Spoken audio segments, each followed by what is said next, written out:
Hello, ladies and gentlemen. Thank you all for finding time and attending today's webinar.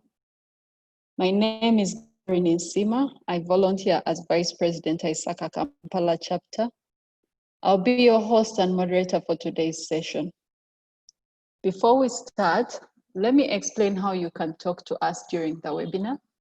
If you have any questions during the discussion, please use the Q&A button to type your questions. We'll have a quick poll questions session during the discussion that will require your response. Kindly respond to the quick poll questions as they are broadcasted. This event is streaming live on Kampala chapter Facebook page, and the webinar recording will be available on the Isaka Kampala chapter YouTube channel after the event. This is part 2 in the webinar series on digital transformation in Africa. And this part of the webinar series will focus on governance and the cybersecurity aspects of digital transformation. We'll discuss what Isaka professionals in different specializations should be doing to ensure career success and success in their enterprises as they embark on digital transformation initiatives. The panelists for the discussions are experienced volunteers from chapters in Africa. We have Mr. Tichiona Zororo, who is advisor to a number of boards and boards of directors, IT and business leaders across the globe on the utilization of digital technologies to create and preserve stakeholder value. Ms. Nsuki has over 17 years experience in IT spanning the areas of IT strategy, enterprise architecture, governance, service management, quality and compliance, and project management. Mr. Osman is the Deputy General Manager at the Arab African International Bank with the responsibility for information systems audit. This week, Mr. Osman celebrated his birthday and has successfully passed the cybersecurity audit exam and earned the certificate. Congratulations to you, Mr. Osman. Last but not least is Mr. Boniface, who has wide experience in cybersecurity and IT governance. He has also served as Deputy Director ICT for IAAF World Under 18, Nairobi 2017. He has been involved in various consultancy projects, both for government and private sector. Join me in welcoming our panelists for today's session. And as the session starts, I'd like to invite Mr. Tich to go ahead and present to us on the governance perspective of digital transformation. Tich, you're very welcome, and you have the floor. Thank you, Glory. It's a great honor to be here today and to be part of digital transformation series presented by Isaka Kampala chapter, and to be presenting to almost everyone from different parts of the world. It's really a great honor this afternoon. Without much ado, I want to go straight into my presentation. Digital transformation governance. I'm gonna be touching on quite a number of areas around the digital transformation, really focusing on specifically the governance area. And what an interesting time to discuss this subject, digital transformation, and what we are now calling the new normal. You know, what is quite interesting about the subject of today is that there are subjects that really we've been talking about for a number of time, for many, many years. And really the business seemed not to be having that right speed to move into digital transformation. But unprecedented events of the last 6 months has really forced everyone to go digital. whether you like it or whether you don't like it. So really, the pandemic, unfortunately, we have lost lives, but the pandemic had its own positive as it relates to digital transformation. You know, I recall quite a number last year when I was traveling in a number of areas and I wanted to, you know, do some meetings online, attend some board meetings online. And I suggested to my fellow board members here in Africa that I'll be traveling, I'll be in the USA or I'll be in any part of the world. I won't be able to attend the meeting. However, if you've got any digital way or means of meeting, I can be able to meet you. And my colleagues specifically said, no, you can't do that. And 6 months down the line, it's now the default way of conducting meetings. So the pandemic has really fast-tracked the digital transformation in all different parts of the world. Now here I've got a statement that says, an effective and efficient governance systems over digital transformation is the starting point of value for value creation. Now, it's not about the technology or the digital technologies as we call them, machine learning, robotics, artificial intelligence, you know, social media, mobility, quantum computing. Really, it's not about those digital technologies. It's about the value that those digital technologies bring on, the value that the technologies bring to the organization. So I want to emphasize that, yes, digital is the right way to go. Yes, we are talking about machine learning, quantum computing, artificial intelligence, robotics. You know, these are almost cloud computing. These are the default direction to go. But really, without those things being applied in a coordinated manner and adding value to the organization, it's not going to help anyone. So that's why you need the governance of the digital transformation. We can talk about I've been introduced already, so I'm just going to jump this slide here. Yeah, the new normal. We can talk about this new normal really, but it's not about the technology for the technology's sake. We can either talk of digital transformation, which some say it's referred to modernization. We can talk about digitalization, the use of these digital technologies to provide organization value. At the end, it's about organizational value, bringing value to the organization, hence the need and requirement for good governance. So I have some few questions here that I need to really ask you in this new normal, where digital technologies have become the default way of doing things. You know, I have some few questions around governance that I need to ask you. Starting with number one, I don't know if the poll is not running, I would want to see your answers in the chat. You can see we've got about 90 delegates that have joined us. I need you to participate in the session by putting your answer in the chat. So, does your organization have a formal digital transformation vision or strategy? Please provide your answer in the, oh, I can see the poll going in here. Excellent, excellent. So that's excellent. Thank you so much, our coordinators. We have added another option that says, I don't know. That's all right. 50 out of 84 people have answered so far. So if we can continue. So it's quite interesting. And I think Isaac Kampala, if we can have the results at the end of the day, maybe actually, so that maybe we can also share these results at the end of the presentation. Does your organization have a digital vision and strategy? 68% says yes, and 30% says no. Wow.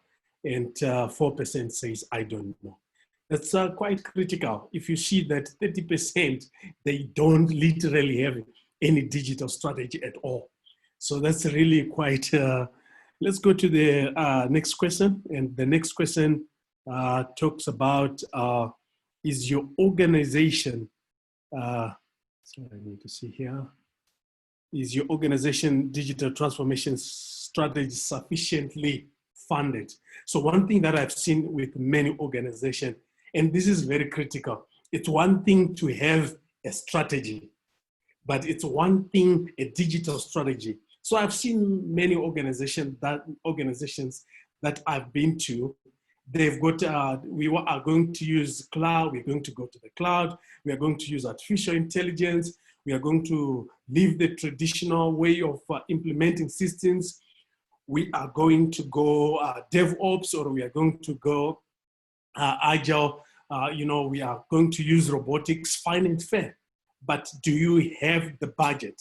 One of the things that I've seen is that the strategy is there, the vision is there, but there is no funding to support that kind of strategy. So 55 have voted. I encourage you to participate in the vote. Out of the 55 that have voted, 36% says yes, and a large number, that is almost 50%, 47% says no, there is no, and about 16% says I don't know. So it's one thing to have a digital strategy, but it's one thing to have that digital strategy well funded. You need your digital strategy. When we talk about good governance, we are talking about funding the digital strategy. Yes, it's good to have your digital strategy. It's good to have your digital plan and your digital vision, mission, so as it were, but without the right funding, it's not gonna work. What I recommend in most of the organizations that I work with or I provide advisory with, I usually recommend that 10%, at least at a minimum, 10% of their strategy should be, of their budget should be towards the digitalization or digital transformation. We understand those things mean the different things, modernization as it were, but at the end, the objective is the same. Okay, let's go to the next question. This is quite worrying. For like 50%, they say no, they don't have. So again, Isaac Kampala, if we may have these polling results at the end so we can share. I'll go to the next one. I see that they've already shown it there. Does your board of directors understand digital transformation? Do they discuss digital transformation? Do they discuss, is digital an agenda item? One of the things we see is that the tone at the top when it comes to digital, it's very limited. Well, yes, you can have a number of board of directors that understands digital, but then in some instances, they are not discussing the digital agenda. They are not providing digital leadership. They are not providing digital direction. Neither are they, evaluating, measuring, and monitoring digital initiatives. They are almost non-existent. So I'm happy here we've got a large number of our delegates saying that a number of their organizations really discuss digital. Digital is on their board of directors. That's quite impressive, 73%. So the question is, if we've got 73% of respondents saying that digital is an agenda item on the board, where is the missing link? Is it leadership? Is it funding? Is it then the direction going down to top-down approach? Are we getting the right value from the digital? Why is it that we are still running old systems? We are not taking advantages presented by digital technologies for our business processes. So these are some of the questions to ask. We can go to the next question. And I think that's the next question. Question number 4. Does your organization have a digital officer or a digital transformation steering? Wow, this is amazing. Wow, the no's are really, the no's are really something else, really. Wow. Yeah, see, we've got about 100 plus delegates logged in. If we may all answer, that would even be excellent as well. So that it would be nice to provide these statistics at the end of the session, I would love to share this, these statistics. So when it comes to a digital officer, chief digital officer, or a digital transformation steering committee, and I'm not surprised with these results, because this is the missing link. The board may discuss digital transformation, but there are no resources, there are no structures to execute it. So 64% it's emphatic no. Only 24%, only 36% says yes. So that's quite worrying, because you may have the board of directors discuss digital transformation, but then within the organization, there are no frameworks, there are no structures, there are no roles and responsibilities clearly defined, communicated, with measurable tasks, with measurable, goals and performance tasks to measure the implementation of the digital transformation. So this is a clear gap that you can see here. Yes, it may be discussed at the board of directors, but there are no structures or a framework to ensure that those digital transformation objectives are achieved. Let's go to the next, number 5. Have you performed a risk assessment and audited your digital transformation initiatives? In other words, have you audited digital transformation? So I know, in a number of organizations that I serve, or that as a board member or an audit and committee member, very few really are looking at auditing digital initiatives. So, one thing that I like with auditing digital transformation, especially in this period that we are in, the unprecedented period of the COVID-19, we have seen that those organizations that were not ready really lagged in making sure that their business objectives started going by, because they were not prepared for the new normal. They were not prepared. They didn't have adequate digital transformation initiatives. So again, the question is, where was audit? Where was, did we provide the right level of audit? And then again, if not, did we provide the right level of risk assessment? 61%, so 40 out of 102 says no. I can ask further questions. I did a presentation on the role of audit in digital transformation last year. So you see that as auditors, as governance professionals, risk professionals, we can also play a role in making sure that we fast track or we add value to the digital transformation initiatives of our organization. This is quite worrying, not even to mention whether our own audit initiatives have actually transformed even during this period. I know a number of organizations, because they were not able to visit entities that they were auditing to collect the physical evidence. They had to rely on new forms, new ways of doing audits, new agile ways, new agile methods of doing audits, doing it in a different way, especially during this period where you can't visit your organization or you can't do the traditional. You also now need to have a digitally transformed enterprise risk management, as well as audit as well. We have some organizations here in South Africa that have actually done this. Time allowing, I was going to share that, but there's no time, that have actually transformed also their audit organization as well. We'll go to the next. We are done with these questions. I don't know if you've got more to add, but from my side, I want to go for responding. If you have got any questions feel free to stop me, type in your questions, and then we can also, I like interactive conversations. Let's feel very much free to stop me anytime. So when it comes to digital governance, we say it's about value creation. It's beyond the digital technologies. It's not about being a fashionist organizations. keeping abreast or just grabbing any new coming technology. No, it's not about that. It's about providing stakeholder value. It's about making sure that we provide stakeholder value. I'm going to share with you a small video here from NHS about their digital initiatives, how they're using digital technologies, you know, to change the health endeavor, to change the health environment, how they're using predictive analytics, robotics, combined purpose of providing an efficient health system. Let's go for the video.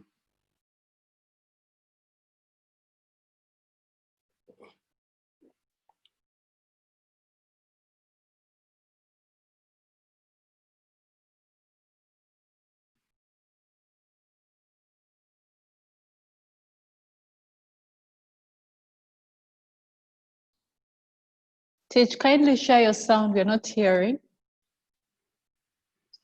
Just check on your sound. Okay. Maybe I need to remove my... Most GP surgeries yes. Now we are able to hear, so you can repeat the video. And job is to use technology and data to help improve health and social care services. Data connects everyone and everything in the NHS. You could also increase the volume. Sharing expertise, vital information, and ensuring resources are available where patients need them. Intelligent data also drives the tools we create to help people take more control of their healthcare. Most GP surgeries now offer access to Patient Online, for example. This service allows patients to see their records, order repeat prescriptions, and book appointments. They can also access our e-referral service from home, allowing them to choose where and when they see a specialist and book an appointment to suit them. This intelligent use of data and technology halves the number of missed appointments. Our electronic prescription service carries patients' prescription data quickly and securely to their choice of pharmacy. Over 1 million items a day are now handled this way, saving the NHS £230 million a year.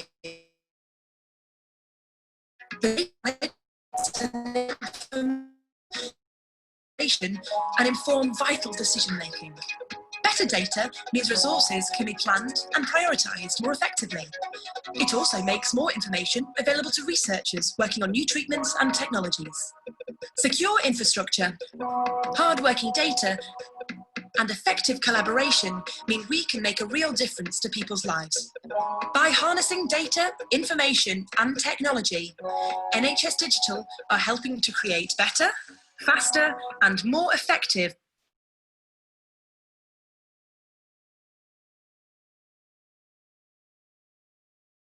Yes, so that is the video. Here in South Africa as well, can you guys, am I audible, Glory? Yes, you are. You're audible. Okay, thank you. So that just being digital technology, but it's about being able to harness the value provided by digital technologies to be able to provide business core value. Now, what is important is that you can see that NHS is moving from a product, being a product-focused organization, but to providing an ecosystem and providing a platform, a digital platform that is able to feed end to end, that is able to enhance stakeholder engagement through new ways allowed by digital technologies, as well as being able to utilize the information and technology. But over and above that, they recognize that when you go digital, you also have to secure the data. You also have to comply with the rules and regulations. So that is all put together with processes that are re-engineered.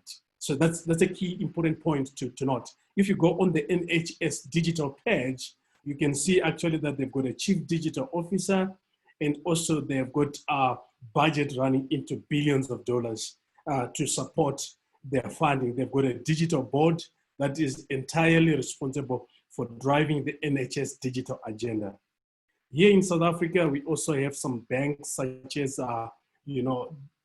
the first digital bank called Time Bank. Just in under a year alone, they've enrolled over 2 million users. They don't have any physical branch. They are relying on Amazon Web Services. They are relying on digital technologies, artificial intelligence. And as you can see also, they've recruited new rules and regulations, responsibility. Here you see roles such as chief data scientist. They are making sure that their board of directors, it's a board of directors that is a digital savvy, that understands digital and discuss digital. So here, it's not about, like I've been emphasizing, when you talk of digital governance, we are saying it's the application of digital capabilities to process products, to products and assets to improve efficiency, enhance customer value, manage risk, and uncover new monetization opportunities. So sometimes we then get driven away by whether is it cloud computing, whether is it artificial intelligence, robotics, IoT. All these technologies are good, but they have to be harnessed towards creating organizational value. It's about creating new example I give here in the agriculture sector. It's not about the technology itself. It's about more yield per hectare. Yes, Glory? We have a question that has come in that is related to what you're speaking about. Justin asks, thank you, Mr. Zorro, for your insights.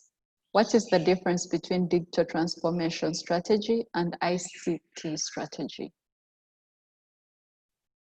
That's a good question. So ICT, basically we are referring to information communications technology. Maybe it's actually mainly focusing on your IT systems, your ERPs, your hardware, your data centers, and all that. But when we're looking at digital transformation, we are now looking at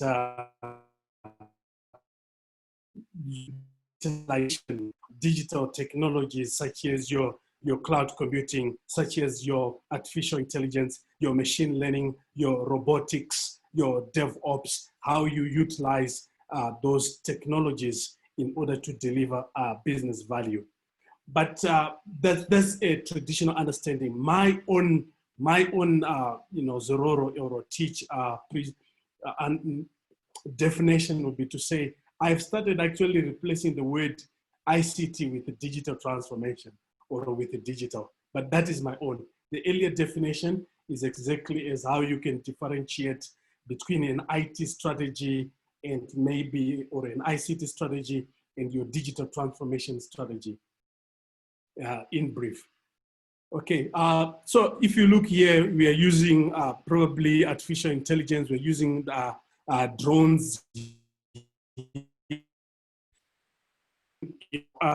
your machine learning and all that to kind of like predetermine your inputs into your agriculture, using these latest technologies to kind of enhance your inputs, predetermine your yield, get more efficient services, get notifications when your crop is not doing well, understand your yield requirements, yield input requirements per hectare, yields per hectare as well for better information and decision making. Okay. Another bank here in South Africa that calls itself the world's first digital behavioral bank. They are relying heavily on using digital technologies, your sensors, your IoT, and they are building an ecosystem. They're moving away from focusing on products to more of building an ecosystem. For example, I have an insurance with them. I have a car insurance with them. They check the way I drive, and the more I drive better, and also they check my health. So I've got my health app here linked to their bank, and then they use that information to provide me bank products that suits me based on my health activities. They formed signages with gyms. So they are building an ecosystem. So one thing about digital transformation is moving away from being a product-focused organization to more like providing an ecosystem. So again, if you look the difference between maybe a product such as Nokia in the year 2007 and compare product such what Nokia was precisely that Nokia was more like a product offering. But when the iPhone came in, straight away, it was more focusing on an ecosystem, using the digital technologies to provide an ecosystem and also to provide, to provide a platform where you can. So this bank here, called Discover Bank, it's moving away from banking products, but starting to use digital technologies to provide a platform and an enhanced ecosystem.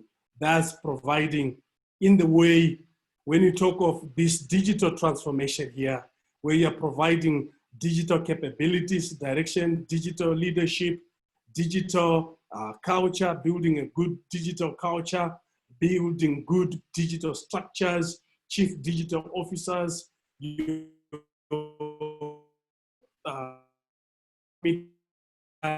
they're providing good direction, building a vision for your digital, that would translate into value creation. And what is that value creation about? It's about new enhanced business models.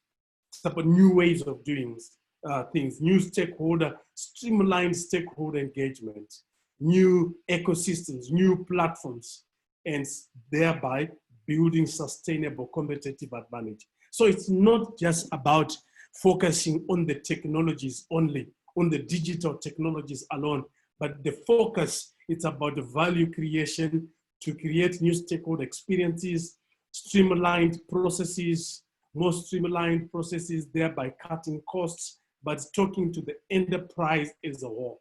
That's why here I say enterprise governance of digital, an enterprise-wide approach for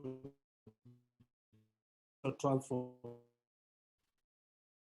So what are business cases for digital technology? Things can go wrong in a digital. Things can go wrong in, when you want to go digital for the sake of the digital without proper governance, without proper structures, without proper direction, without proper leadership, without proper vision, well-funded, that is periodically monitored, evaluated by the board of directors, by senior executives.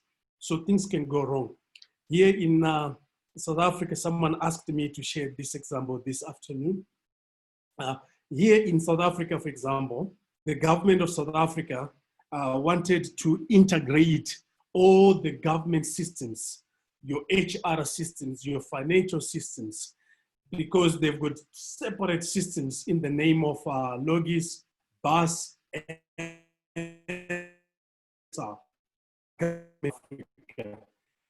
the systems have been run since 1991, some since 1999, and they've never been renewed.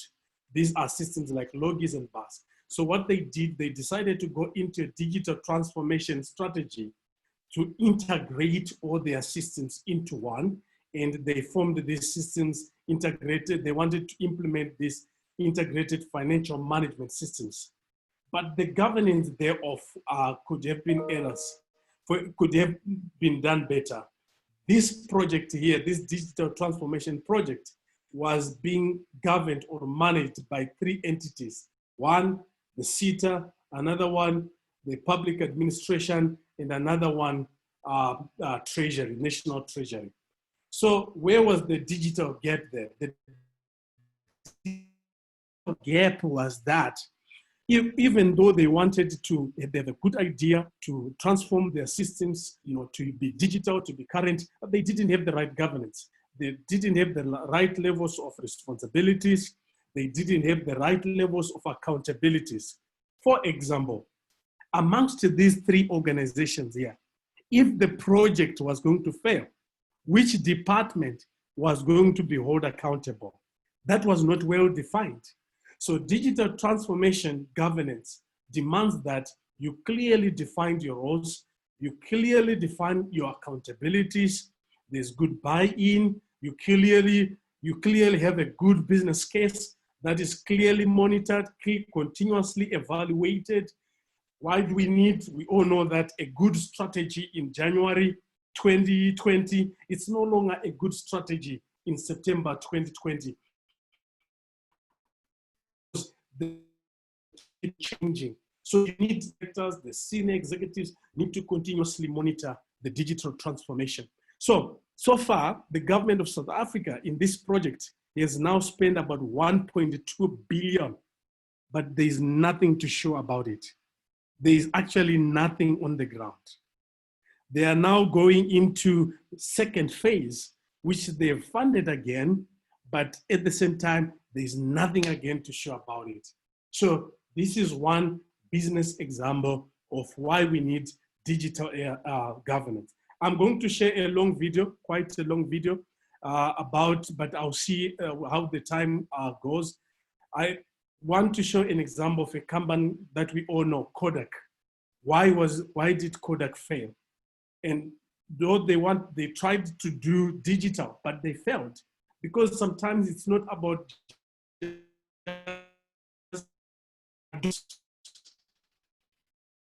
your business models. It's not about just adopting latest technologies without really enhancing your processes, without the clear procedure. So that's exactly what Kodak did. They tried digital, but it was not, they did not change their business models.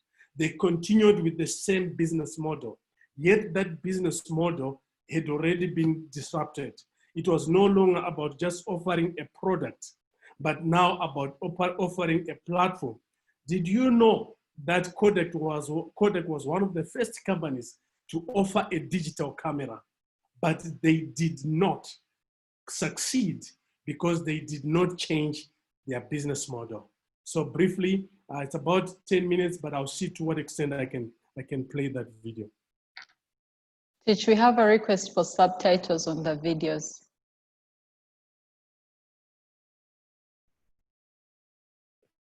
Okay, I can. don't have that. Okay. I'll try, but I don't have that. I will just make sure that I will be explaining. But there is an explanation because I got this video. It's not EGIT video. It was not my video. I received it it's a video that I've been using for digital transformation for a long time back. I haven't edited it. There we are.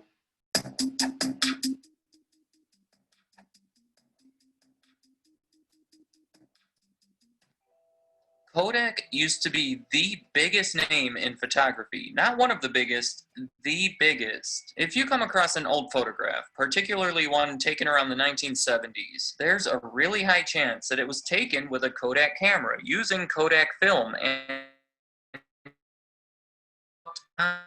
paper using Kodak technology. They were the absolute leader of the entire industry, yet in 2012, they went bankrupt. I don't want anyone to get the wrong impression. They do still exist today in a very different and much smaller capacity. But you can't deny it. They've experienced a pretty massive decline, from extremely profitable to bankrupt, from king of the industry to what they are today. So what happened? Most people would just call them Kodak, though many know them by their full name, Eastman Kodak, which was started by two guys named, you guessed it, George Eastman and Henry Strong.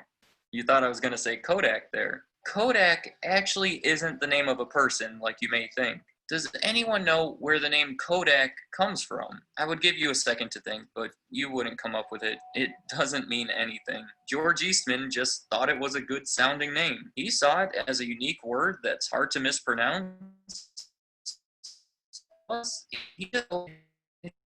how names don't always need to have meanings. Sometimes it just has to sound good. Kodak. Yeah, Sounds pretty good. It was originally the name of his camera, but then he decided to make it the name of the entire business. And this was back in the late 1800s when he came up with this name. And really, George Eastman is the man to focus on when we're talking about Kodak. Henry Strong was more of an investor. See, before Kodak, photography was a pain. It involved big, heavy cameras. You would have to quickly develop the pictures, which meant you had to keep all those heavy supplies nearby. I'll admit, I'm not an expert on 19th century photography, but I do know that 20th century photography was much easier. And that's because of George Eastman. He made all these innovations that made photography available to the general public. In the beginning, the company's slogan was "You press the button, we do the rest," which I know today doesn't sound very impressive. But late magic. You buy the camera, take a bunch of pictures, send in the whole thing to Kodak, and they send you the pictures. Now, with a product that's so much better than anything else on the market, it's easy to see how they became so big. And they didn't just rely on their early success, they kept going. Notably, in 1935, Kodachrome. It's a specific type of film used for color images. Paul Simon even used it as the name of one of his popular songs. I found this interesting. To process the film, it was a complicated, expensive process, so Kodak would sell the film with the cost of the processing built in, which forced everyone to get it processed by Kodak. In 1954, there was a legal ruling that said it was unfair to the others who were willing to process the film and said they couldn't bundle the cost of the film and the processing. After that, the price of the film went way down. In 2009, Kodak stopped making it altogether. Something and the film and how the two may be related. Kodachrome was just one of many significant ways Kodak contributed to the industry. I already said that in the 1970s, Kodak was practically synonymous with photography. In 1976, they had an 85% market share in cameras and 90% market share in film. They were so dominant that it was unfair to the competitors. They had a great marketing campaign too, with the term Kodak moment. It was used to refer to any moment worthy of a photo. Someone gets married, that's a Kodak moment. You get a new car, that's a Kodak moment. Anything you want to remember. People tend to take photos at emotional times, and Kodak found a perfect way to capitalize on that. With that little two-word phrase, people associated the Kodak brand with life's meaningful moments. This was a very successful campaign. If you're too young to remember it, go ask someone who's older. They'll know all about it. Everything was so good for so long with Kodak, and we still have the question of how did they fall so far? Here's a graph I made showing their sales for the 20 years leading up to their bankruptcy. You could see that things weren't exactly perfect for any part of it. They had some troubles throughout the 90s, but it wasn't anything severe enough to lead to a bankruptcy. It looks like the period where things got really bad started in 2005, and when we look at the graph for net income, we can draw the same conclusions. Now, I'm sure when you first saw the title of this video, your first thought was digital cameras. And now that I show you these graphs, it's just confirming what you already thought. And I'll go one step further.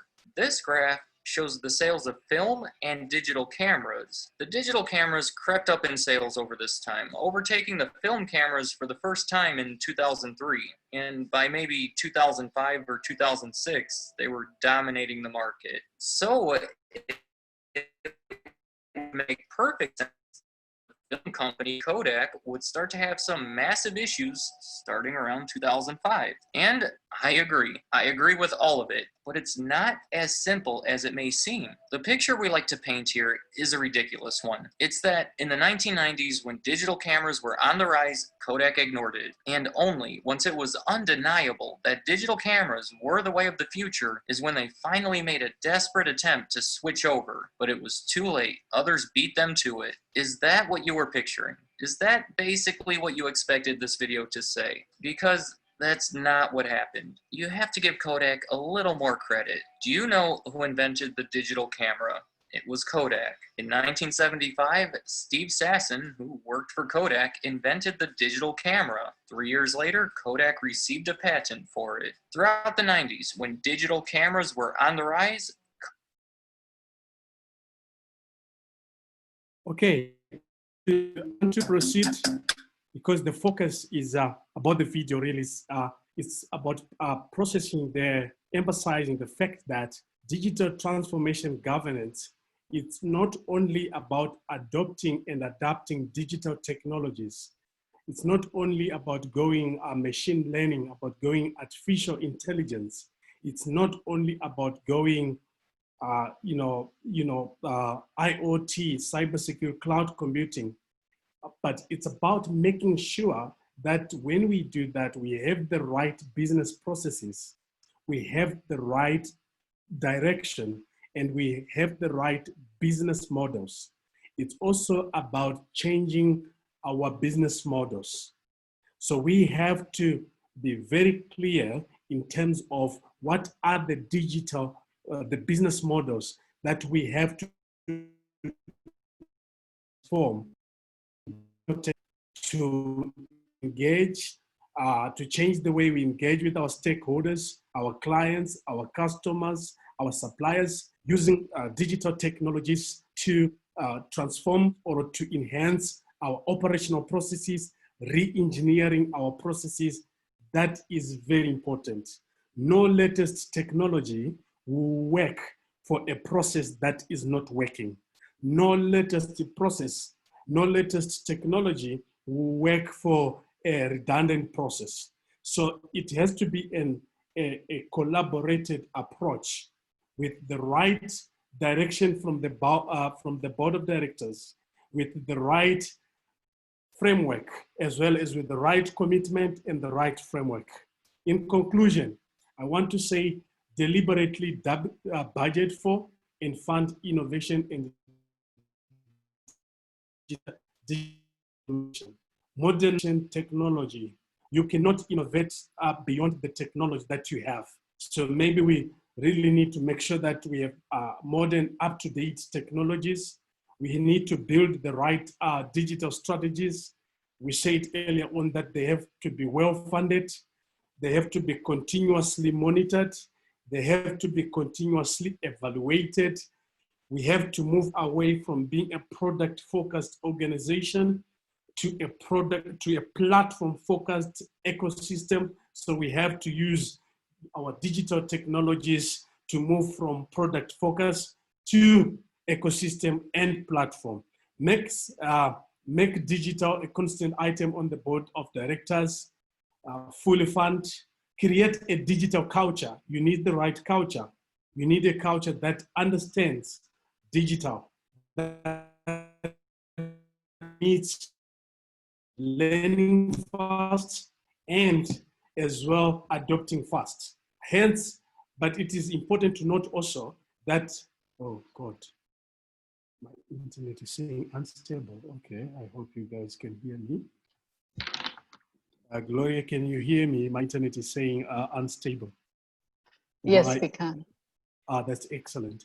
So make sure that you have, even your audit committees are also looking at your digital initiatives, and as auditors, governance professionals, let's also create an enabling environment.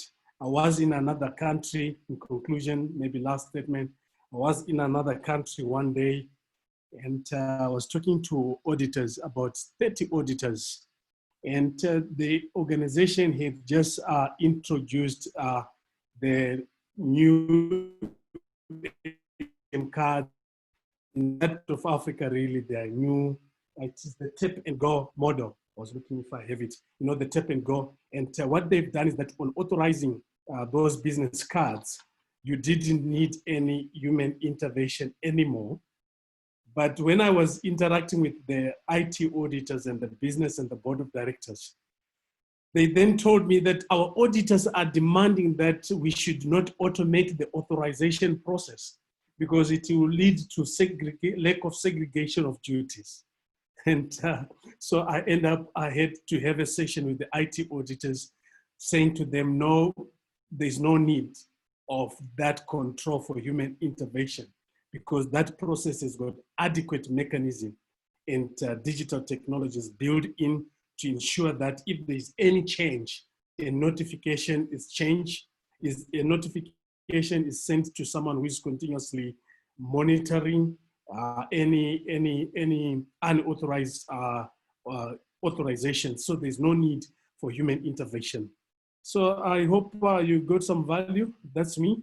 Thank you. Because of time, Gloria, I just had to limit a little bit and end here. It's a conversation that I can have the whole day, but allow me to end here. I hope we enjoyed the session. Thank you. Thank you, Teach. That was insightful. We have quite a number of questions and the panelists have been answering most of them. I have one from you, from Ruben. It's 3 questions in one. What can digital transformation project members do to engage stakeholders? That's the first question. How can the transformation team keep up the momentum? And the last one, what is the biggest obstacle digital transformation programs run into? So digital transformation experts need to be able to communicate in business terms. We can't overemphasize that it's more about business than it is less for digital technologies. If I am sitting on a board of directors or if I am a shareholder, I am interested in how we are going to bring value to me, enhance my life, and enhance my processes. I'm not interested in the digital technologies. So any digital expert there should be able to communicate business digital languages into specific business language. And in my interaction with a number of people, I find that it's quite a challenge for a number of digital experts to be able to converse or converse in business languages. So that's my answer to that, to those 3 questions. Thank you, Teach. Maybe I can add on what teachers just answered. Please go ahead. It's all about being, they said, business driven. And business driven, how do you engage and keep the momentum? Is any transformational agenda is stakeholder need driven. If you have stakeholder need driven, then stakeholders are already on board and they understand, and you keep on updating them on the gains of the digital transformation agenda. And one way to do this and ensure the momentum is maintained, you start with the little gains that can be visible easily, and then on it to proceed. Yeah. The low hanging fruit Boniface. So to add, and maybe Gloria, I just needed to add one simple example. Sure. I sit in a number of risk and audit committees, municipalities here in South Africa. As an audit committee member, as a board member, I'm interested in service delivery and the revenue collection. So if you are a digital transformation expert, if my revenue collection is sitting at 40% and my business objective is to bring it to 82%, tell me how those latest good technologies are going to be able to move my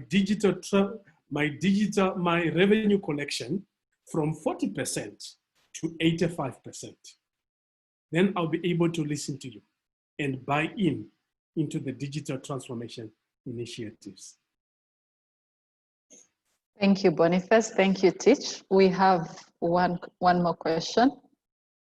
How can IT experts help their countries achieve digital transformation? And what would be considered the minimum qualifications for a member of the IT steering committee? Thank you, Glory. So I want to direct the people here to maybe Australia. They can Google to what is called Australia Digital Strategy. They have got a national vision on digital strategy, and it's a very, very good strategy. So one thing that I emphasize for countries is to have a national digital strategy, a national digital agenda strategy. For example, in Uganda, we have got the NITA, National Information Technology Agency. And in one, I have engaged with the NITA people before, and I was actually saying to them, let's change the name IT. Let's change the name to Uganda National Digital Agency, so that we can build what is called, for example, Uganda Digital Strategy. Now, in building that digital strategy, we start to have what we call automating the health system of Uganda, as an example, automating the birth application system, automating the road application. For example, if you go in Dubai, there's that Dubai app. And that's another country that you can also have learned. But even if you look at Uganda, the Uganda National Information Technology Agency of Uganda actually has got a national strategy, IT strategy. But I was recommending that they call it the digital agency. So that are some of the things. As IT professionals, we need to mention areas that digital transformation can make our life easier. For example, I can vote at the comfort of my house. Why do I need to go and have a line? We have digital technologies. I can now write CISA here online. Why can't I also vote online here without any rigging or any kind of that? We can tell them that the systems are secure, the technology is secure. I can do my banking here. Why can't I do my ID here? Why can't I do my birth certificate here and apply for my passport and even get a digital passport as well without going to the immigration office? Why can't we, lastly, Gloria, it's a subject that I like, I won't finish, but lastly, why can't I integrate my health records with my travel records, with my birth certificate, with my driving license, put that together into a digital portal of Uganda, as an example. Thank you, Gloria. Thank you, Teach. We'll have one last question before we open up the panel discussion. This one is from Albert Otet. He says, digital companies in the US like Amazon, Microsoft, Zoom made lots of money at height of COVID pandemic. Did this mean that digital solutions became very expensive for consuming organizations? How can digitization become affordable in Africa? So it didn't mean that they became very expensive. It just means that those companies were geared for a period like this. And they become more usable. They became more accessible. Because, for example, if you take Amazon, for example, everyone was now buying online. Myself alone, for the last 6 months, I've done more than 20 online purchases from my digital gadgets, from food, from my books. In fact, I'm just reading a book here on digital that I just bought recently online, Digital Leadership. So they were geared for the digital period. For example, Zoom became the only preferable, the second or the second, if not the biggest way of holding meetings. There was no need for this prior to the pandemic. Other technologies also started being more in demand.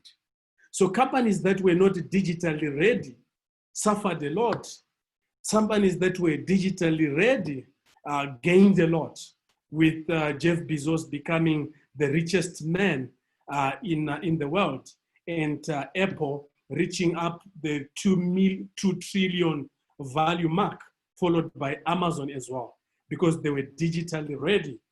For today, in fact, the way we are working today, it's either you are working on Zoom or you are working on Microsoft Teams. So the demand for products of these companies just shot through the roofs. because of the period that we were in.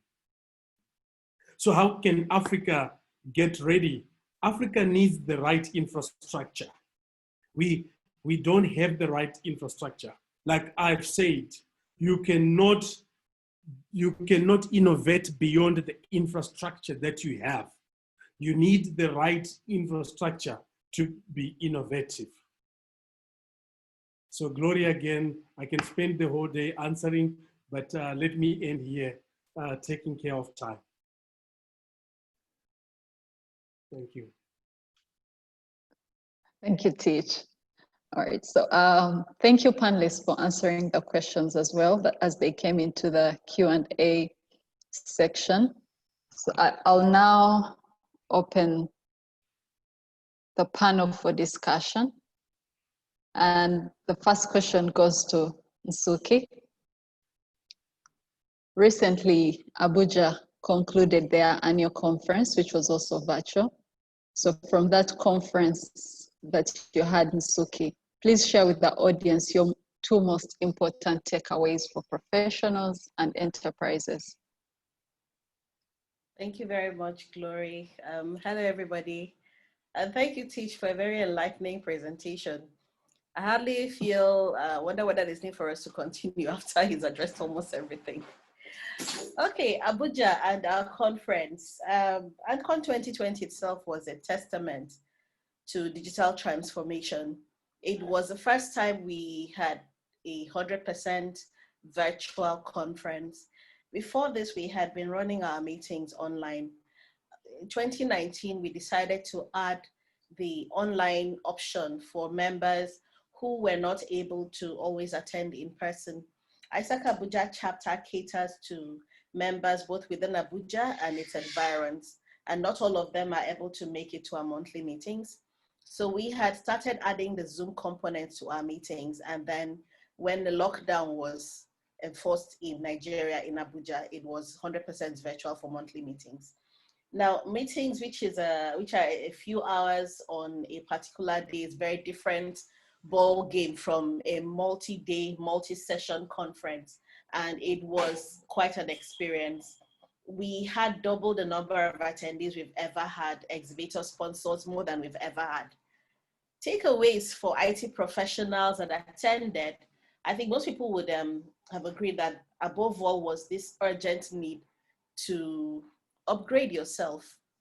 We are experiencing a new normal, and we have been attending ISACA sessions. We've discussed the skills that are going to be needed more in the future, but now it's really driving it home that the traditional IT environment that a lot of us grew up in is gone. Anybody who doesn't understand remote working, how to access knowledge resources and people remotely, how to enable that for their organization, is not really delivering value. And any IT professional who cannot adequately explain the link between IT and the business in language that the business understands, in a manner to get buy-in from the board of your organization, is not doing themselves any favors. So above all, for IT professionals, number one, upgrade yourself. Take advantage of the explosion of knowledge, which is like never before. It's all over the place. Free events like this one, free webinars, more MOOC sites are coming up, Coursera, EDX, name it. So there are courses, free courses in AI, in machine learning, all the technologies and trends that are riding the waves today, that are trending today. The OEMs are trying to outdo each other in gathering enough momentum. So they're offering a lot of free stuff because they want to see people adopt their platforms. And that's all there for any IT professional to grab and upskill themselves. And for IT professionals in Africa, in Nigeria, whatever you're doing must make sense in your immediate environment. The business understands profits, the bottom line. And in the government institutions, well, you need to convince your board. You must show what has value and not just what merely excites you as an IT person. That said, digital transformation begins with transformation of yourself, your thinking. get those courses, and then show value in your place. For enterprises, small, medium, large, micro, they need to define where they want to be in the new normal. I said right from the beginning that anyone that is waiting for things to go back to normal after the lockdown has already lost their business. Things have gone back to normal. It's just that the normal is different from what it used to be. Case in point, we had a very large supermarket that just couldn't cope during the lockdown. They never prioritized making online options available to their customers. And so during lockdown, they lost a lot of revenue. Meanwhile, a small shop, not just grocery, they sell everything. Small shop just went all over the place with the WhatsApp, which is one of the cheapest platforms that a micro business can use. They offer their goods. I'm talking about groceries, from groceries to jewelry. They were selling jewelry anyway. This is from there. All of this was marketed and sold using WhatsApp to reach their customers, which were people in the same locality. So a big organization having in the same market, I mean, supermarket, small store, both of them are in the business of selling consumer goods. And the small store came out on top. They actually expanded their business and grew it because they embraced customer B2C mediums that were not necessarily in person.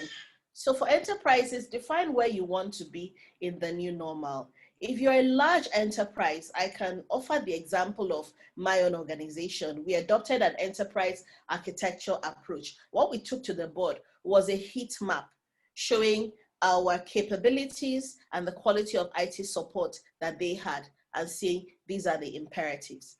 So that's what I came away with from the conference.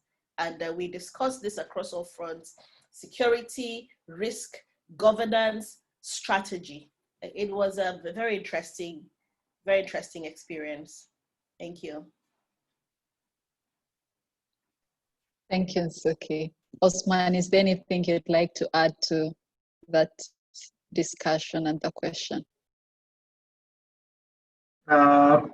Hi, Glory, thank you. I'd just like to emphasize what Nsuki has been saying.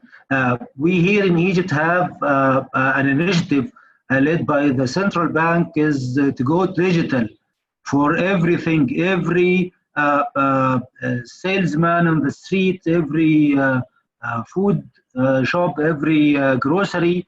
The same as Nsuki was saying, we have the same initiative here that will go emphasizing all the people to go digital.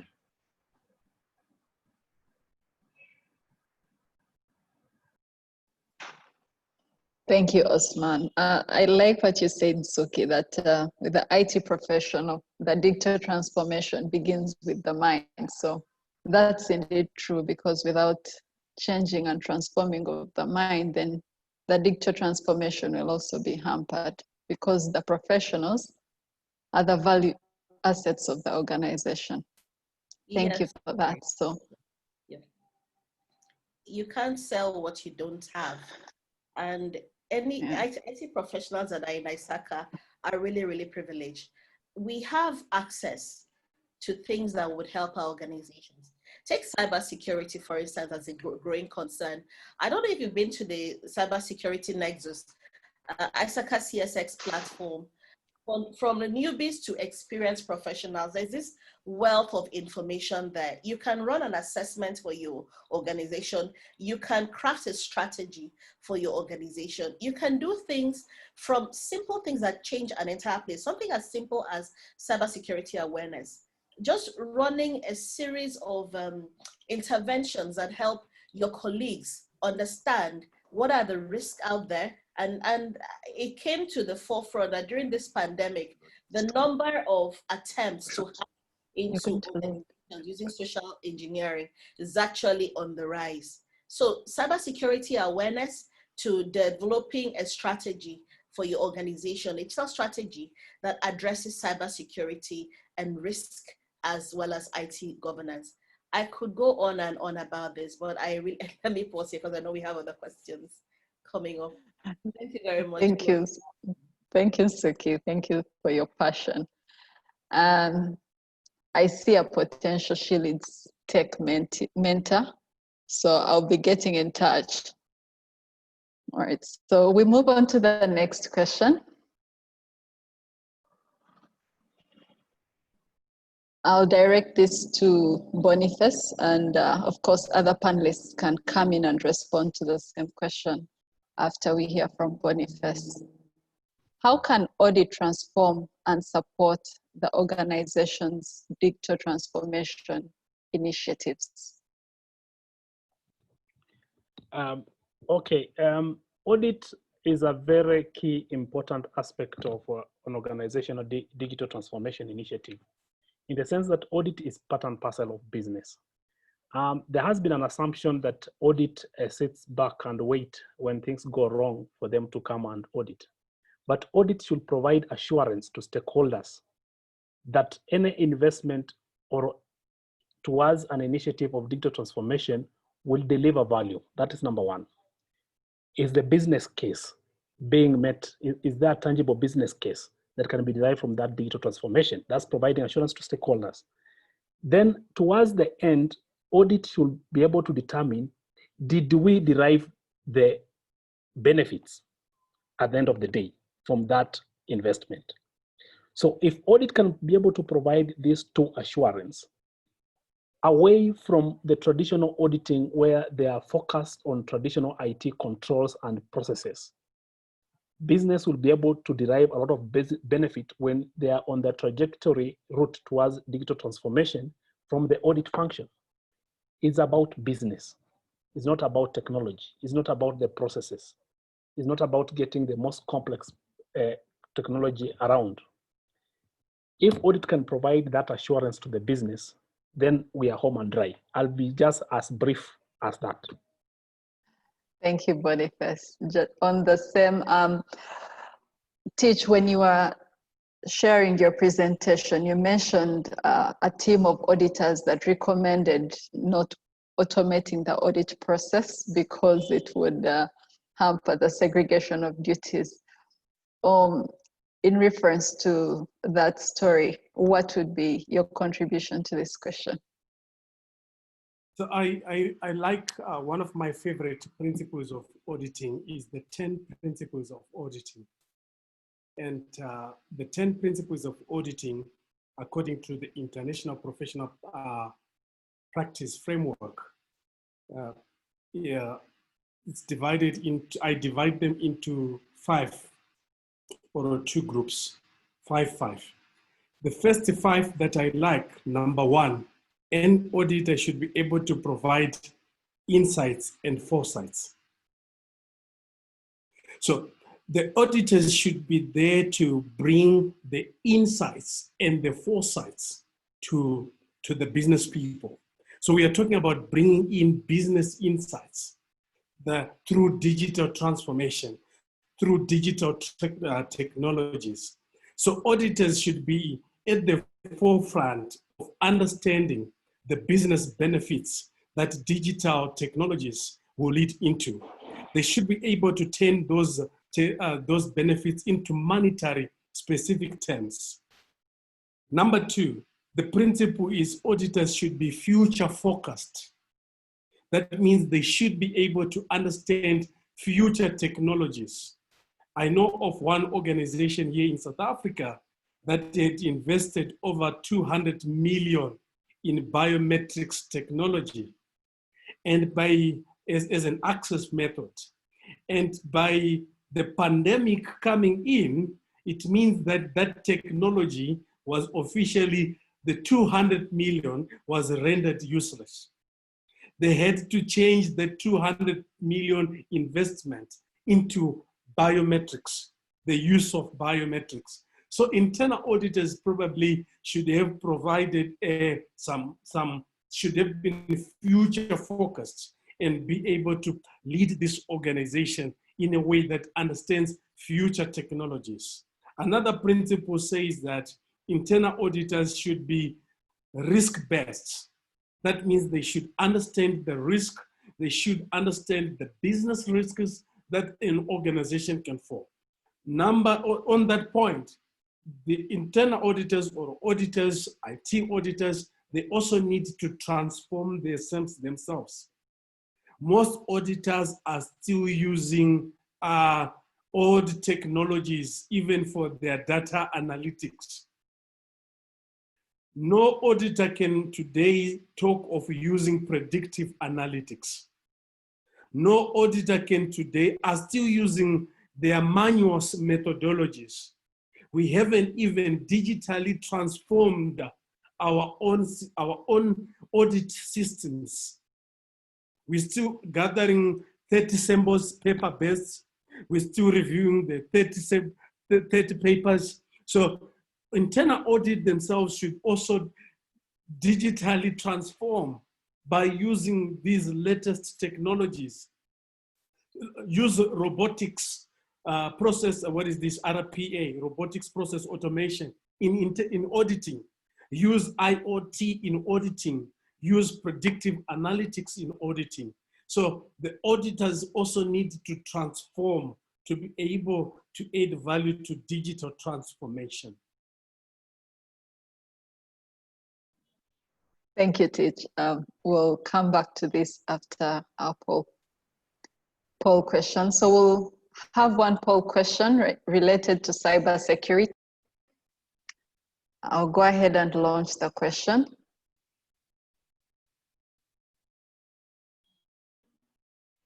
Will digital transformation lead to more cybersecurity risk and actual incidents?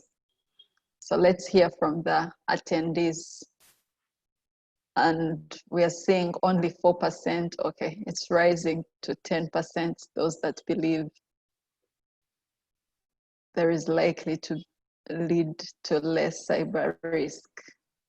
And we have 91% believe that it will lead to more cybersecurity risks and actual incidents. This is interesting. Boniface, what do you have to say about the results that are coming in? Boniface, are you there? Okay, I'll say that is true. It's a true reflection. The more you expose yourself to the digital environment, the more risks you are getting exposed to. That is a reality. And businesses must conform. As much as you transform digitally, you must be cognizant to the fact that there are risks inherent. And these risks should not be managed like the traditional risks, but as a business risk. I'm going to blockchain. I'm going to mobile.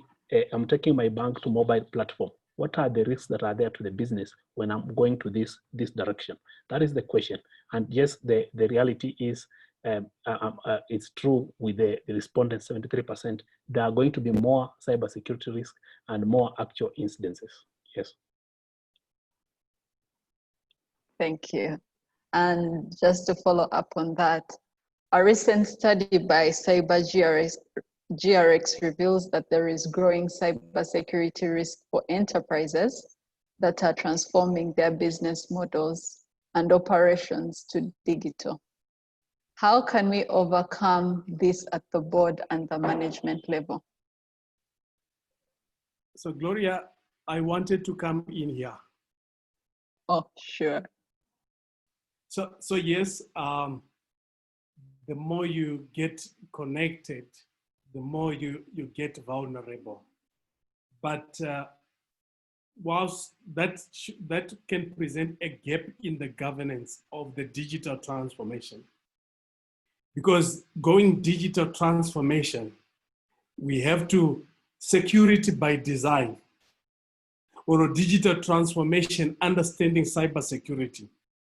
So that can indicate a gap in your governance of your digital transformation. But if you understand that when you're going digital, if you go robotics, if you go artificial intelligence, if you go cloud computing, and you support that with the right governance, and you support that with the right user education, training, and awareness, digital transformation is not going to lead into increased cyber risk and instances. That is an indication of a possible gap in the governance of digital transformation and governance.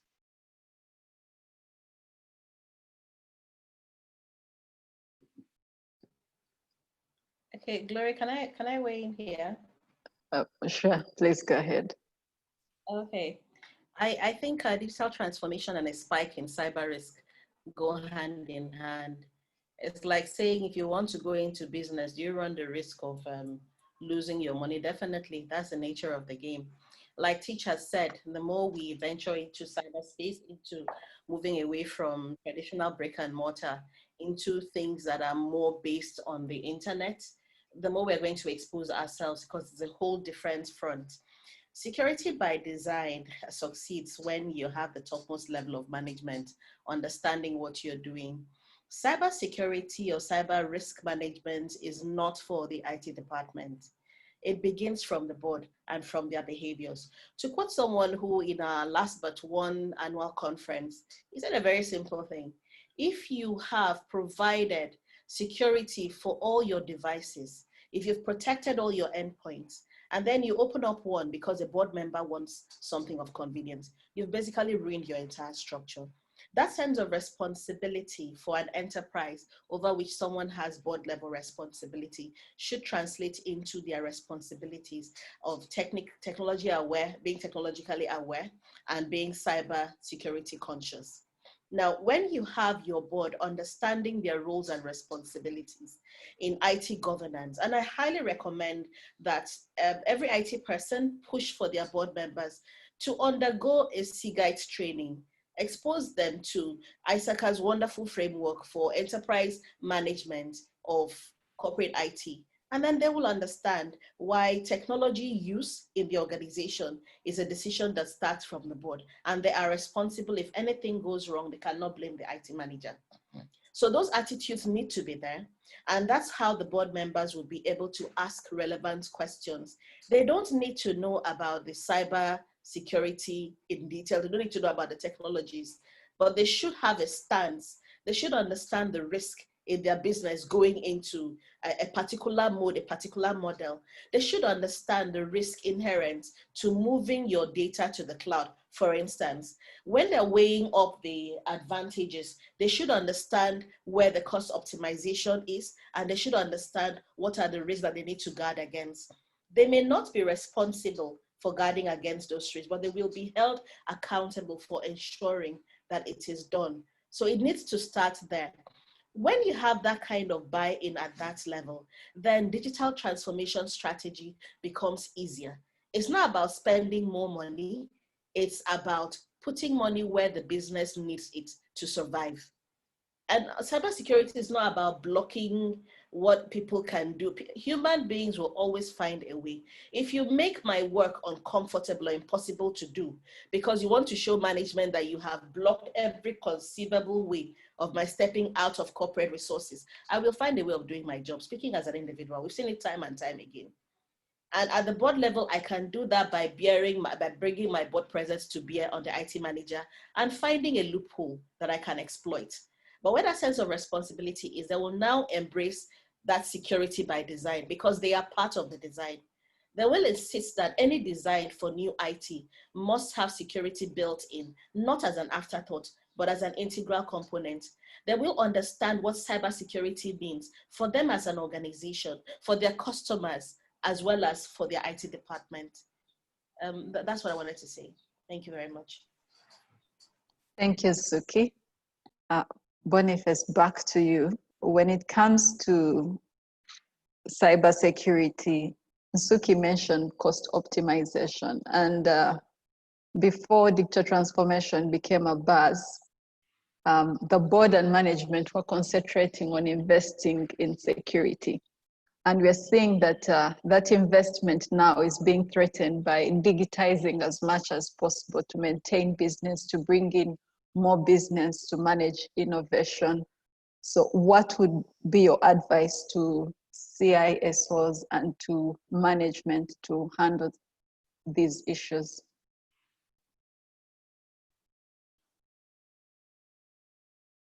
We are not hearing you, Boniface. You're muted. Oh, sorry. For me to handle this issue is just simple. CISOs, I've heard several people say CISOs have got a problem articulating cybersecurity issues at the executive, at the boardroom. But it's a very simple thing. Just as Tichoma had said, if you do not have any initiative, including cybersecurity, cybersecurity is supposed to be viewed from the perspective of business risk. If you are going to link that, then you are going to have that problem of even justifying that investment into cybersecurity to the executives. It should be tied to any cybersecurity. When it's tied to a business risk, then you are telling management, yes, we are investing this to bring in more capital, to bring in more profits, to increase efficiency, to access more clients, to customize our products to customers. But if we are not going to address this risk of cyber, then all the investment we are going to do into this is going to be nonsense. It's going to go down. We are not going to achieve it. In fact, we are going to achieve more loss than if we will have not invested in this digital transformation. If you are going to present your case in that terms, tied to business risk, how it's going to impair the business from achieving the envisaged benefits or goals towards the digital transformation journey, then you will be able to convince, even if you have which the most toughest board ever, they'll be able to listen to you. Yeah.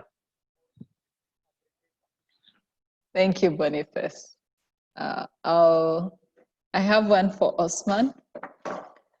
Osman, there is a question from Jonathan. He says, since COVID-19 has disrupted business and make it necessary to work from home, how do we ensure proper controls in place to ensure safety of data assets of the organization? Well, that's a very good question, Glory.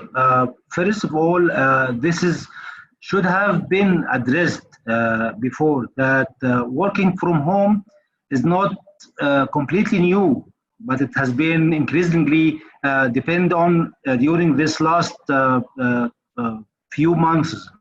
But you know, normally you should have the proper security design, as Nsuki was saying, is already there and cater for such remote access.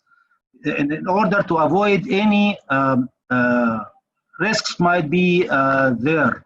So the impact, if it's not already implemented in design, it should be revisited and then trying to make the necessary security measures and controls to be in place before going into this work from home in public. Thank you, Osman. So I'll launch one more poll question.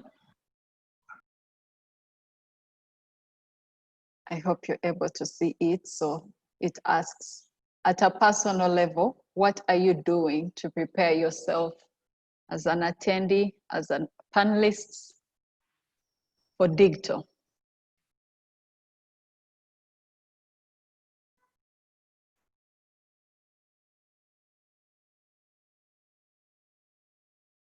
Teach, what do you have to say about the responses that are coming in? I think we have people that are eager to do new certifications, new training, and it's exciting because ISACA recently has just launched the CDIPS. And take into account the increasing need for cybersecurity, the increasing need for privacy, the GDPR, General Data Protection Regulation of 2018, 25 May. If you take again into account the California Consumer Privacy Act, 14 January 2020, here in South Africa, Protection of Personal Information Act, 1 July 2020, there is definitely need for the professionals to up the game in the digital transformation. But beyond that, I do encourage that we read further. ISACA now and then, it's always providing up-to-date materials on digital transformation, on cybersecurity, privacy, ages to go into to read, but also become practical. But Gloria, I think there was just one example that I needed to add, because earlier on you asked Boniface about what the CIO should do to convince the board of directors. And Boniface really said it rightly that you need to be able to discuss in specific business terms. I wanted to give a specific example of one organization in some parts of Africa that I was involved. I was given 15 minutes to go to the board of directors to say to them, why should they have a chief information officer in 15 minutes?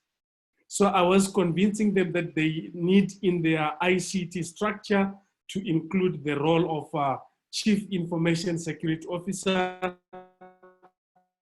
That was cost them about 1 million of their budget, and I had to convince the board. This organization, without going much into details, is an organization that is worth over 100 billion rands. So it's a very rich organization. Now, what I did to convince the board of directors, I calculated the amount of money that they were involved in transacting every month. They were, so I calculated, I understood the business. They were kind of involved in transactions worth over 250 million per month. And their agenda was to grow the investment of their stakeholders. Now, what I noticed is that under our normal IT conversation, they were processing 250 million. There was no segregation of duties. As we normally say as IT auditors, as IT security professionals, IT governance risk professionals. But I noticed that if I go to the board of directors and start to talk about COVID language, they were not going to be interested.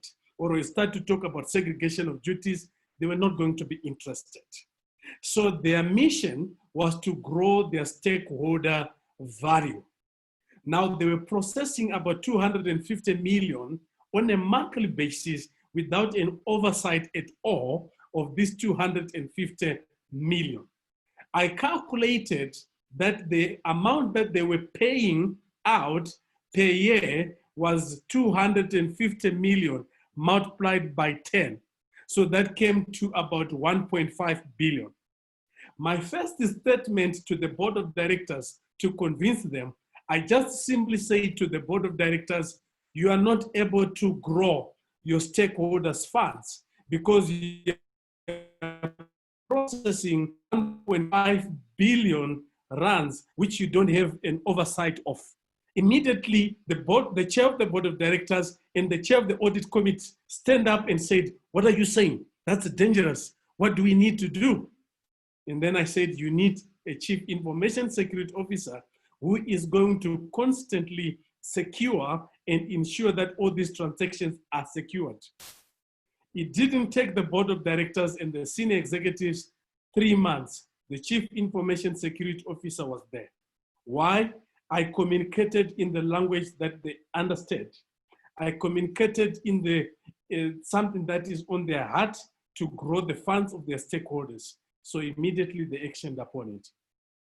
Thank you, Glory. Thank you, Teach, for that. Just a follow-up question on that for Boniface before we move to Nsuki and Osman. Boniface, we are seeing a transformation in the IT structure in any organization. We have the CISO, we have the Digital Transformation Officer, we have the Chief Innovation Officer, and then we have the Chief Strategy Officer. What would be your advice to an organization that has all those positions filled? Do they need all these officers? If they were to choose two, who would they go with? Who would bring the most impact and benefit to the organization? Or do they need all of them? Unfortunately, I'm always usually brief than Tichoma or Nzuki. That's I've not okay. yet gotten if Osman is that way detailed, but my answer is they don't need all of them or they need all of them. One, because it's driven by business. What is your operational environment? Does business require all those positions or it doesn't? Sometimes if the budget is very lean, let's look at the budget.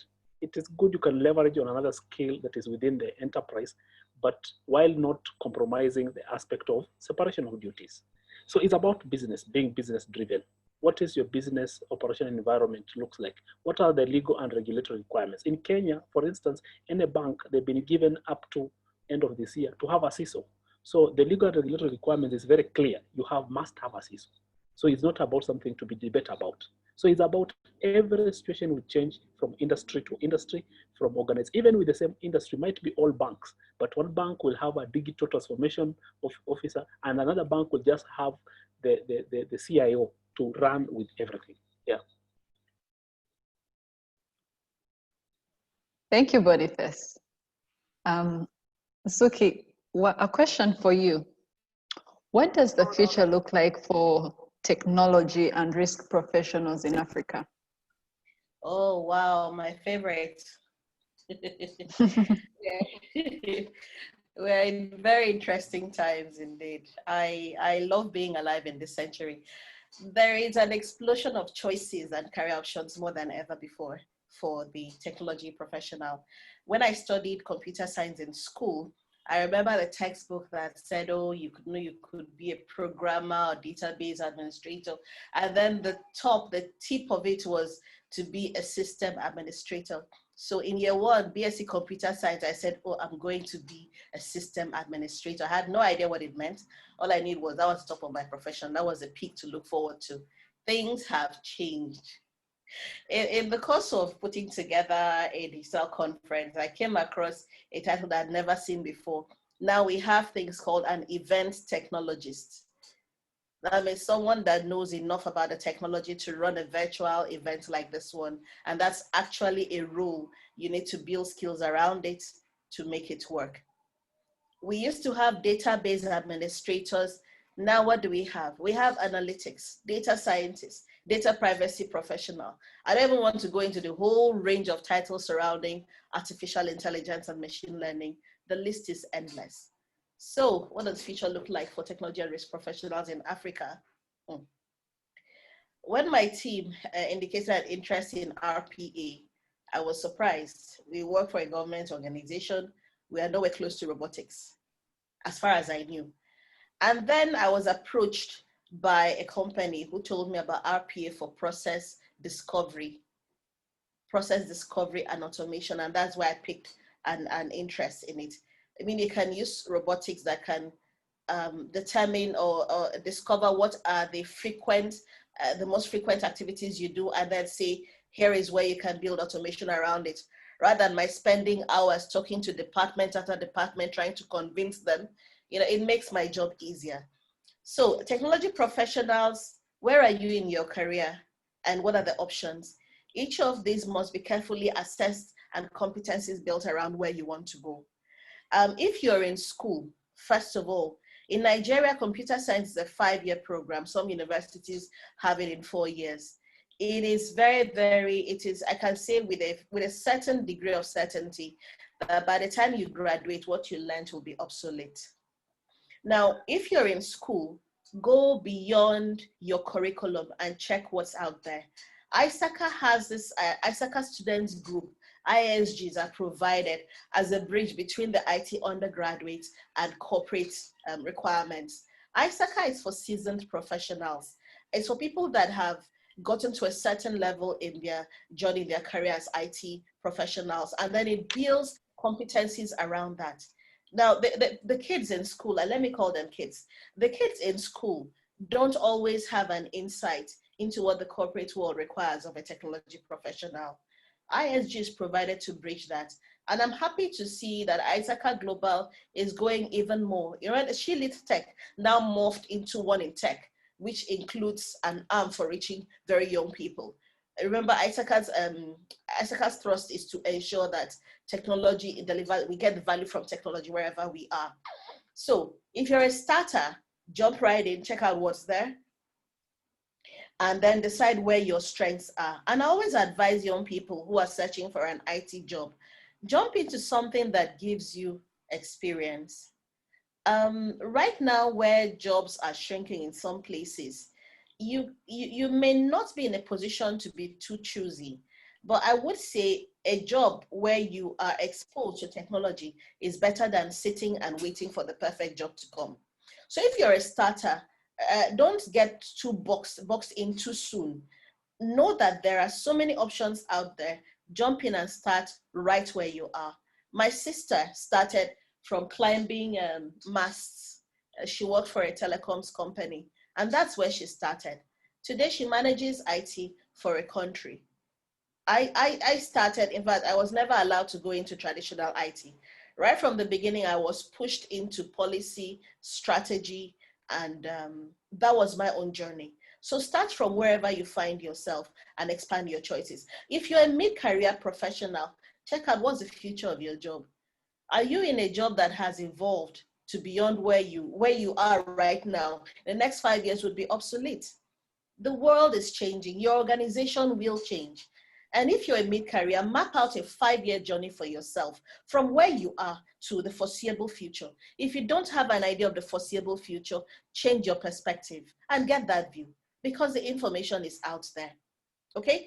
And then if for people that are, when I said mid-career, it depends on whether you're at a stage where you want to grow in depth or you want to grow in breadth. If you're going into management, the trend right now is for professionals that have a range of experience. Even in IT, we're looking for people that bring strengths and competencies from other areas, not necessarily IT.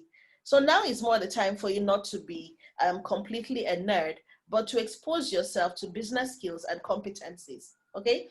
And then if you are pre-retirement, you may want to take a look at your retirement plan. Things have changed. And I don't like IT people being boxed into, oh, I'm going to retire into a teaching job. There is so much more out there.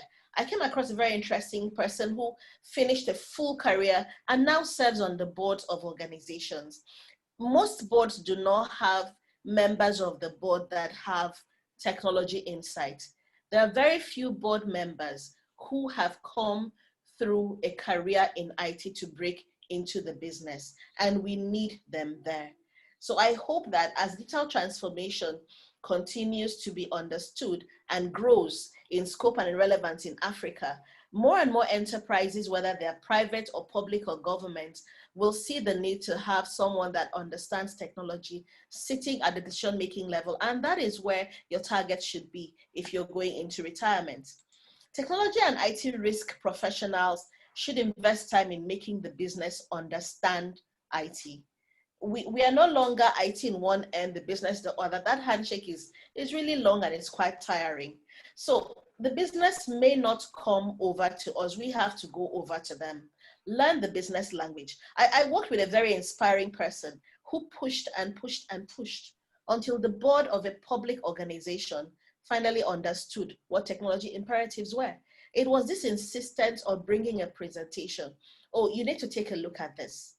And that's how this person won support for cybersecurity awareness, for cybersecurity to be treated as something that is of interest right from the board, so that they can now today boast, we have a cybersecurity aware workforce. So someone talked about, mentioned about C-risk. I will start by saying revisit CISA. If you're CISA certified, depending on how long ago it was, you may want to take a look at the curriculum again. CISA has always focused on the risk areas of IT. So if you've gone through that whole curriculum, you understand the things that right from the beginning we're told, take a look at this area, take a look at data. CISA is not restricted to checking controls around technology, the nuts and bolts of it, servers, hardware. No, you take a look at the processes. You take a look at business rules, and that is where you now determine which are the key IT areas that that's the business most relies on. Okay, so revisit CISA, take a look at the C-risk curriculum, and take a look at ISACA has a couple of events coming up. One on the 8th of December, that's privacy in practice, and then the other one is a multi-day event that is, well, that covers data privacy more in depth. Okay, so you have the privacy and data protection training week, where you have well, we say professionals become experts. Well, I can say that I think that the money invested in it will be worth it. So for IT risk professionals, deliver business value. Teach talked about the sad scarcity of audit professionals that are able to talk about the future. Okay, let me not talk so much about my own experience, but it's sad when people that are meant to protect the business are not fully aware of what they need to do to protect it. A lot of what we do in audit, I think because audit right from the beginning has always been a forensic discipline. So you come after the fact and start checking where the gaps were so you can bring it up. But right now there is a need to future-proof your business, okay? For the technology professional, IT risk professional, future-proof your career. Going to the certifications that would help. It's more than just a piece of paper. In going through the knowledge you need to acquire to pass the certification exams, it will help you take a second look at your discipline, at what you need to do. There is a new certification now, CDIPSI, with the new push towards recognition of data privacy and all the the fines being imposed for people that run foul of GDPR. And right when Nigeria, we have our NDPR. Privacy is now at the board, it's now a board level discussion. So if you are in that area, in that discipline, it's good to apply and get that certification to buttress the fact that you are an IT professional that knows what you are about. So in summary, deliver business value as a professional, help the business understand and correctly prioritize IT, and ensure that your organization optimizes its IT investment. That example about a huge investment in a technology that has been basically rendered obsolete with the fall in contact points and in-person scenarios I'm sure it's repeated across various scenarios. And it could have been avoided to a great extent if someone had had an eye on the future. It's not about buying the latest and the greatest in technology. It's about understanding what your business is about and how best the scarce dollars or whatever currency you're operating in being invested in IT can help the business deliver value. And trust me, if you are delivering value, the business will listen to you. Let me pause now. Thank you, Nsuki. So as we come to the end of our discussion today, I would like to recognize 3 attendees that are on the call. Dr. Albert Otete, who is the board member with NITA Uganda. Mr. Henry Mugoya, Deputy Headmaster, Wanyange Girls School, and a veteran ICT teacher. And the immediate past president of Kampala chapter, Ambrose Ryoka. Thank you for being with us today. Panelists, I can't thank you enough for your time, for your effort. We appreciate you and we thank you for the time and effort you put into this. We had guests from all over the world, not just in Africa, as you can see on the screen, Botswana, Canada, Japan, Kenya, Morocco, Colombia. Hello to Alex. We have Gita from India. Shouts out to you. Norway, Rwanda, Somalia, Greece, India. So thank you all attendees for being with us today. And I'd like to get some closing remarks from the panelists. Osman, you had a comment, so you can give us your comment and then closing remarks. Thank you all for this fruitful sessions. All the discussions have been going through the past 2 hours, bring some issues for consideration. One of them is, do you think that we should revisit the audit standards to cope with the new change? And of course, we need to change the governing rules when we came to address the formation of the board, that it should have the variety of expertise to cover the the practice where the company is working, and definitely the IT and technology will be one of main issue for them. Another issue that the internal audit has a new role during this digital transformation area. They should act their consultancy practice during this transformation to view the strategies, to provide guidance, to make sure that the company strategies are working on the right track. And this is all for me, and thank you all for this fruitful meeting. Thank you, Osman. Boniface? Boniface, you're muted. Sorry. For me, my closing remark is just very simple. We are talking about digital transformation in Africa, but I think we should start already thinking about past digital transformation. The world is shifting very fast past the digital transformation era.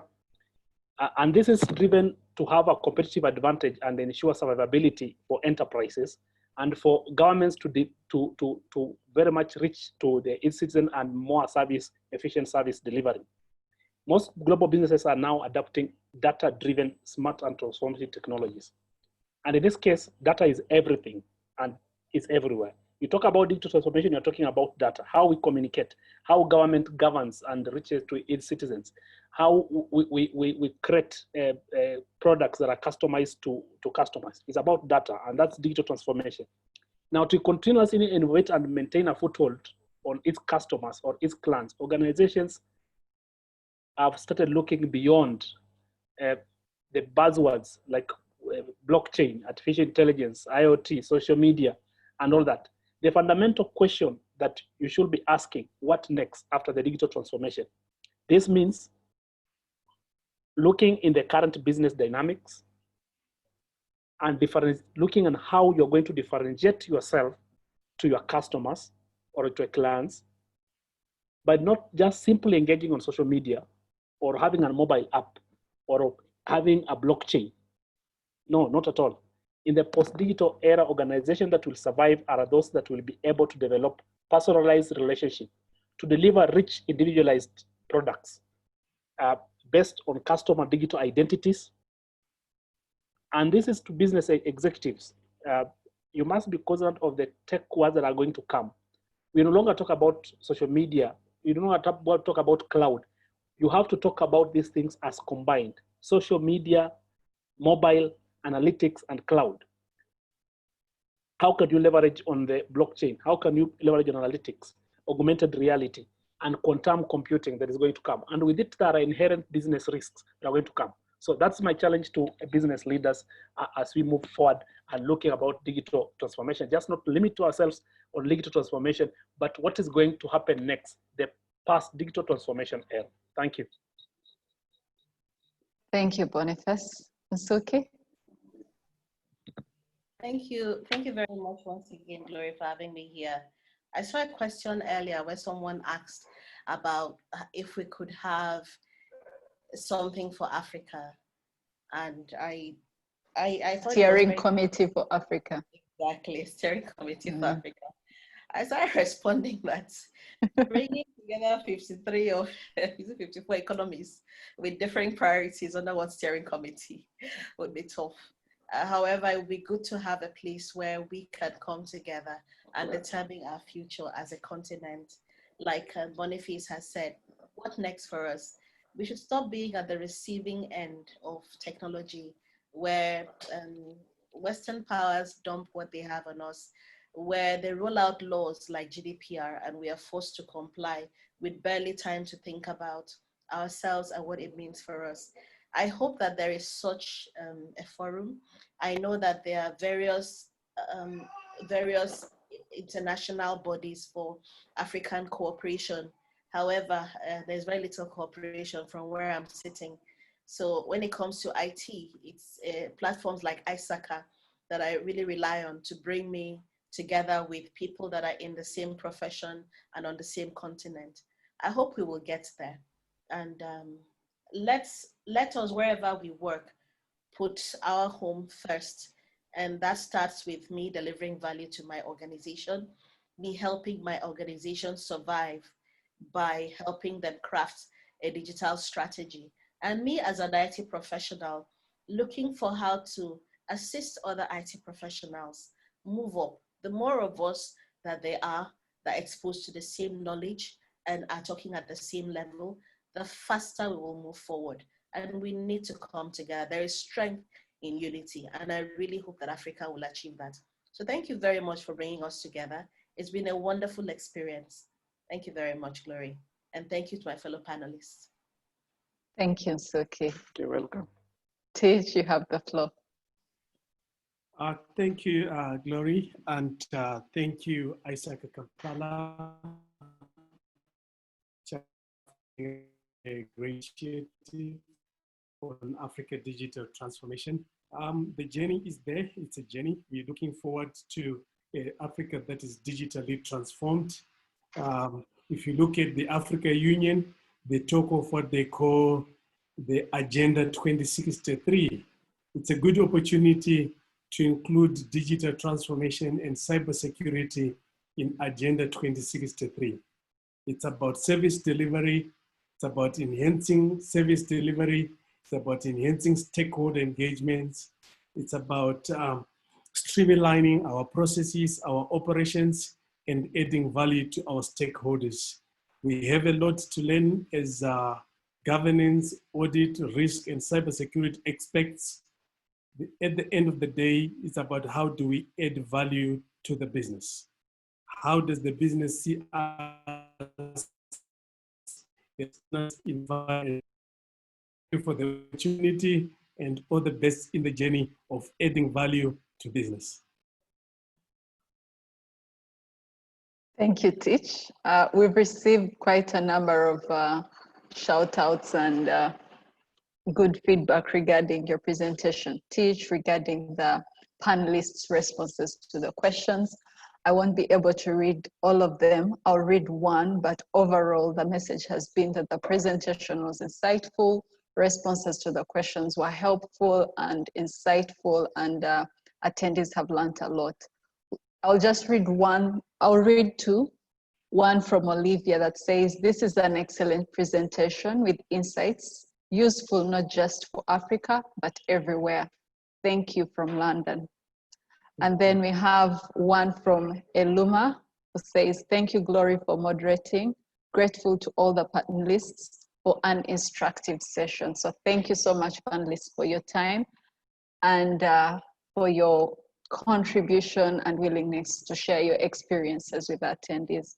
Attendees, thank you so much for joining us today. I have just a few announcements to make before we close, if you will let me.